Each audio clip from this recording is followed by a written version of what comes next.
Outgoing Congresswoman Tulsi Gabbard, and I say outgoing because she lost her reelection bid, has decided to align herself with her right-wing buddies when it comes to the issue of transgender girls. Now, remember, we're still in the middle of a pandemic. Congress has still failed to provide another round of stimulus, and she's deciding to use her final weeks as a member of Congress to introduce this bill. And so what is it?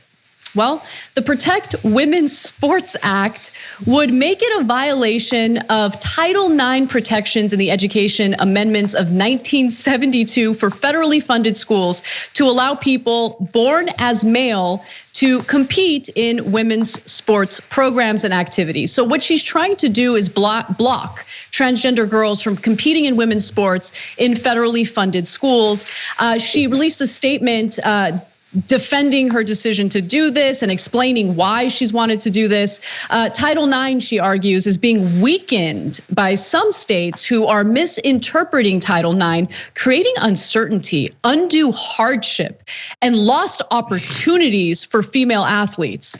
Our legislation protects Title IX's original intent, which was based on the general biological distinction between men and women athletes based on sex. Gabbard added that it was critical that Title IX ensured that women and girls were allowed to compete and excel on a level playing field in sports teams and contests. And look, I think people unfortunately simplify what gender means, and I'll explain why in just a second. I'll do my best to explain why based on what an actual, biologist has to say. But before I do, I wanted to get your guys' thoughts on this because you guys are certainly into sports way more than I am. And so I don't know, maybe Tulsi Gabbard has a point with this homophobic piece of legislation. There's just so much, there's a lot going on.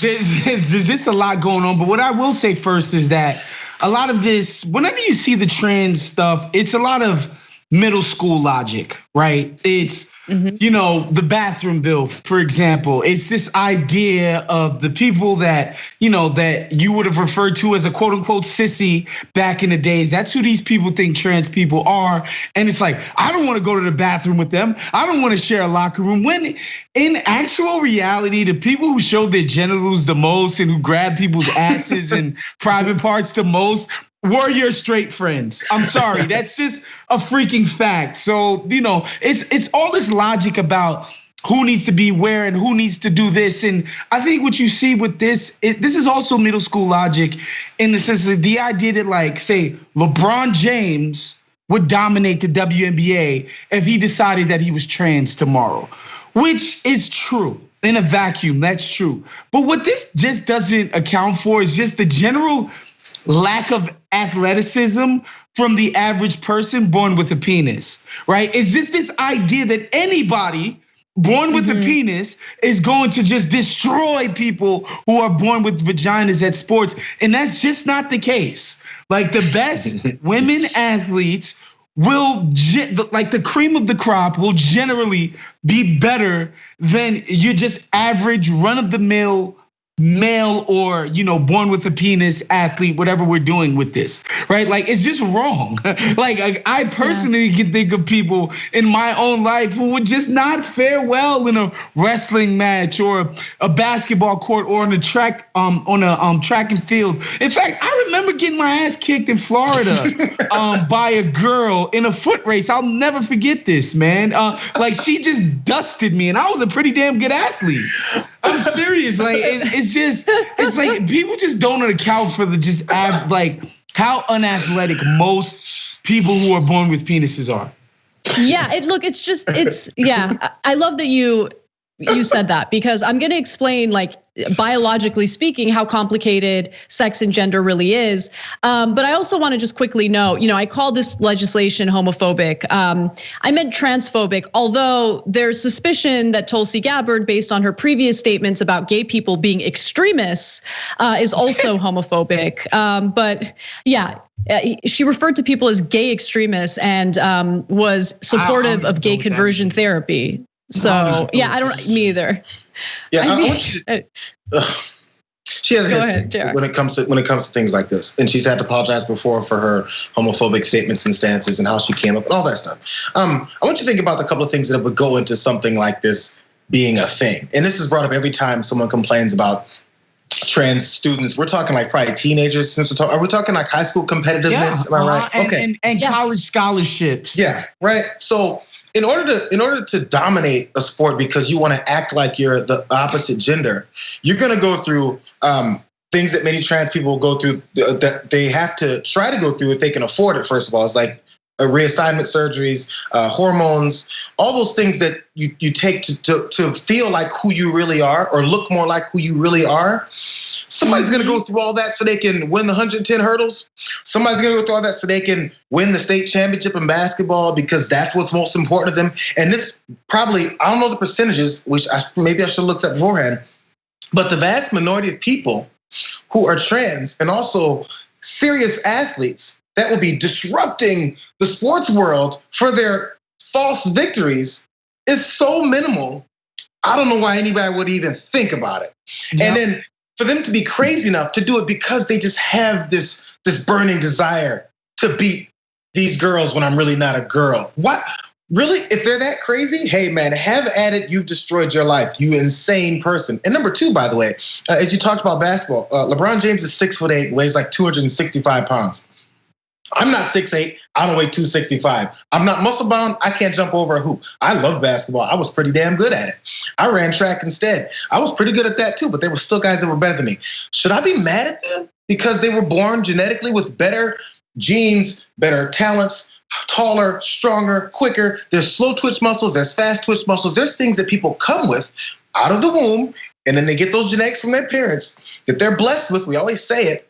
Does that mean that they don't get to compete because of who they are? Because of how they're I mean, Jayar, I think that you should get together with Donald Trump, who also has disdain for muscly, athletic people, and write a piece of legislation, just as Tulsi Gabbard has with a Republican from Oklahoma. Yeah, look, what she's doing here is. Look, I genuinely think just based on her history and based on her beliefs, I think that she genuinely has disdain for the LGBTQ community. And she, for a brief period of time where she thought that posing as a progressive could help her political career, she did it. She engaged in that, fake nonsense. And I mean, some people could see right through it. People who are enamored by her workout videos just couldn't see clearly. It's fine, we're all gonna be okay. But this is all about, setting herself up for what comes next in her career. And yeah, conservatives love this. And she's kind of carving out a role within the conservative community by proposing this dumb legislation that's unlikely to go anywhere, to be honest with you, especially during a pandemic where people are hungry and we still don't have stimulus. And what I think is underrated in this is that people, like, the reason why something like this even gets traction is just the idea that little Susie would have something taken from her. And let's be clear, it's a bunch of little Susies we talking about here. Like, let's be clear about that. Like, it's like what Jay's talking about when we played sports and we just recognized that people were bigger, stronger, taller, faster, better than us. We lost, we went home. But there's a certain type of people who feel like there's stuff that they deserve that is being taken from them. And the idea that somebody would come and take something that Susie deserved, she deserved to win first place at state. She deserved it. Susie worked her whole 16 years in life for it. And some trans person just took it from her. This isn't fair, Tulsi. Do something about it. And that's all it is. And I say this because I remember when the Varsity Blues scandal happened. And I quickly realized how many college-educated eggheads I had in my life who felt so freaking aggrieved by this thing. Like, there was people all over my social like, I didn't get into USC because of this. Can you believe it? That was my dream school. Mind you, these are people with six-figure jobs doing their thing in their life. Absolutely. But just the feeling of aggrievement, you just can't ever underestimate that. The idea that somebody took something from you, I think that's powerful. And I think that's what they're playing on with that. Oh, for sure, for sure. And the truth is, I really hope, look, and I mean this, I'm not saying it to be snarky or anything. Like, I would love Joe Rogan specifically, who loves Tulsi Gabbard and loves this particular talking point, to have an actual biologist on to explain the complexity of gender, because it's insanely complex. And so I came across this thread by a biologist. She's also a professor from the University of North Carolina, Asheville, who jumped into this debate about biological sex last year. And so someone brought this thread to my attention. We can't read every single one of the tweets in the thread, but I recommend you do. I'm just gonna read a few highlights. And if you're confused, good, because it just shows you that this issue is not black and white. It's not as easy as like, oh, it's unfair because a man is posing as a woman and is gonna, no, that's not what happens. That's not how this works.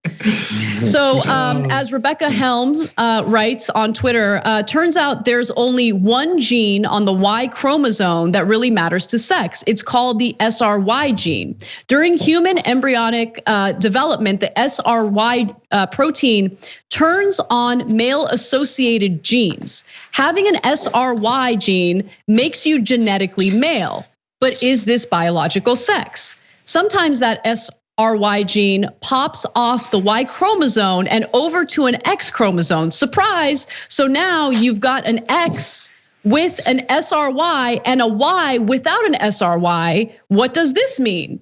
She continues to write, a Y with no SRY means physically you're female, chromosomally you're male, XY, and genetically you're female, no SRY. An X with an SRY means you're physically male, chromosomally, God, it's hard to say, female, XX. Biological sex is simple, there must be another answer. And so she goes on. My point is, there's all this stuff going on in the human body. And hormones are involved, this gene is involved, chromosomes are involved, and the way that our lawmakers talk about it, lawmakers who are not in any way educated on this stuff, is stupid. It's just stupid. The way they have these conversations is simple-minded, black and white, lacks any nuance, lacks any scientific data, research, or understanding.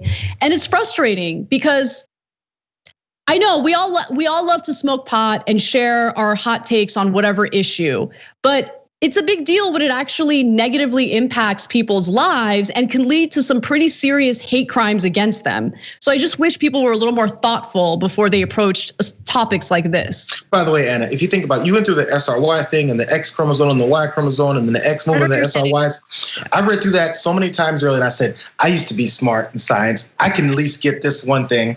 I didn't, but I mean, chromosomally versus physically versus, so all that stuff. And it's fine, by the way. So I don't expect Tulsi Gabbard. I don't expect any of these other conservatives that like to call folks who they are, not who they are. I don't expect them to know all that. I don't think you should just have this information at your fingertips. But if you're looking to limit people's rights, if you're looking to hate people and galvanize a bunch of rest of Americans to hate them as well, you might want to ask someone who does know. So if I didn't know and I just hate these folks because I'm aggrieved because I didn't make it to the NBA, then maybe I'll say, hey, someone who knows more about this, how does this work? And if they tell me it works that this person was born a boy, but they decided to change themselves to a girl because they felt like it, then I'll start believing that science says that. But when a scientist tells me the reality, it should make your brain go, wow, I didn't know that. Now I have information to come up with an educated decision, an educated conclusion to what my previous opinion was. My opinion started off as, I hate those trans people. Now I have information. Maybe hating trans people is stupid. If you have information, just ask, get the answer, and then come to a conclusion.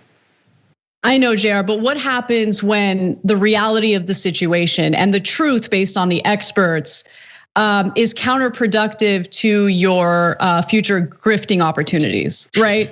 Like it kind of sucks. So you're just gonna go along with it. You're gonna work with an Oklahoma Republican named Mark Wayne. That's his first name, it's one word, Mark Wayne Mullen. Thanks for watching The Young Turks, really appreciate it. Another way to show support is through YouTube memberships. You'll get to interact with us more. There's live chat emojis, badges. You've got emojis of me, Anna, John, Jayar. So those are super fun. But you also get playback of our exclusive member-only shows and specials right after they air. So all of that All you gotta do is click that join button right underneath the video. Thank you.